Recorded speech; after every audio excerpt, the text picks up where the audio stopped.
هغه په زیر په حالي کړه دی خو پیش دا کس نه مانه کې شي دا همیشه کرپشن جواتای तेरा बाप भी देगा तेरा बाप भी देगा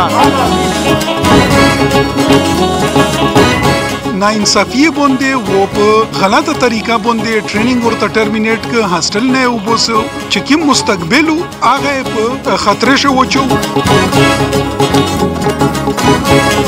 हम छीन के लेंगे तेरा बाप भी देगा तैमूर भी सुन ले झगड़ा भी सुन ले बरकी भी सुन ले हम लेके रहेंगे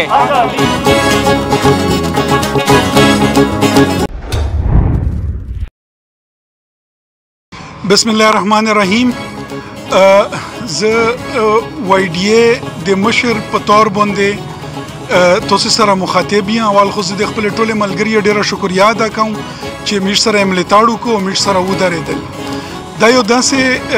حالات وی چې مش خبرول د عام عوامه ضروری وګڼل چې څه حالات په وجه باندې مش د نن هړتال ضرورت پېښ مش یې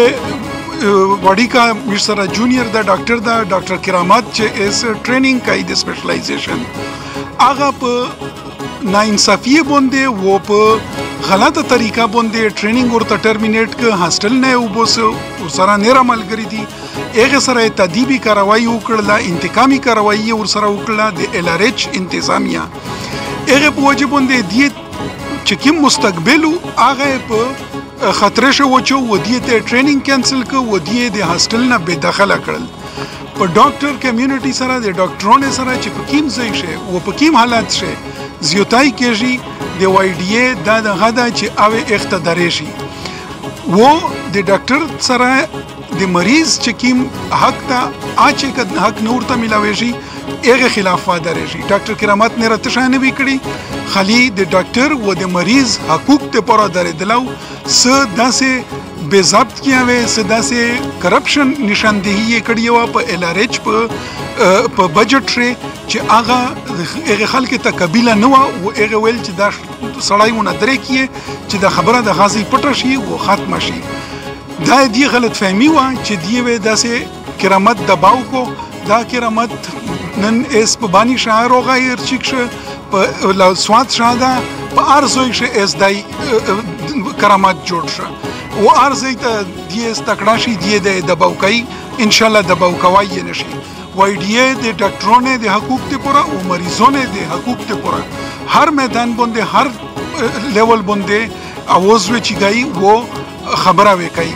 مریض حق خلیدان د چې د ډریپ وستن په ټیم ولګیږي د مریض حق دا غاده چې کیمه پیسې د پېښور نه یا اسلام آباد نه روشي هغه د ته ورسېږي نه کې د حکومت چې کیم خوشکړي او پلشتيون دي هغه په جيبه ومنډي نره خبره مو وړي کا دا جونیئر دا ډاکټر شعیب د میش د وایډیه د بني د ډي ایچ کیو مشر دا هغه واتو سره السلام علیکم زه ډاکټر شعیب هاوس افیسر دغه هو جاب کوم ټي بنو شه چې میش دا وام اول په پی کوم مسله سو حکیم نه جوړ شل دا سو شل چې د میشو د کیم الری ډاکټر زی یک د وخت نه او دا د ځکه هاستل په لارې شه هغه په زیر په حالي کړه چې په زیر په حالي کړه د بلې میاشتې خبره ده چې 2-3 تاریخو دی لری شل ډاکټرونو وروتل نی روډ باندې کړو نی باندې کړو هغه په لارې شه نو سوي پیسفل سټرایک یونی سټرایک ته شانو مې ویډیو ته شانې باندې 10 دینه تیر کړه چې په حکومت په غلا شو بس دی په سټ شل جواب میش د نن ټیټ روغلی وی باری کمرې ممرې ونی ولې په دا شه دغه 15-20 دین شه کرامات چې کیم دا کرپشن کې کیم سامان ممنده په شرکت بندابو د میش ترغور بو صدقه چې کیم سامان ته هوسته دغه میش رپورټ روکیه دی خو پیش دا کس نه مانه کې شي دا همیشه کرپشن جواتای په 2 تاریخ مشته پتا ولګي دا وایډیو بنو تا وایډیو کې پکېتا چې دا نوټیفیکیشن نو د میش ورو تکای دی دا وایي نوټیفیکیشن مارو بس ټرمینیشن دغه مسله جوړېږي وایي چې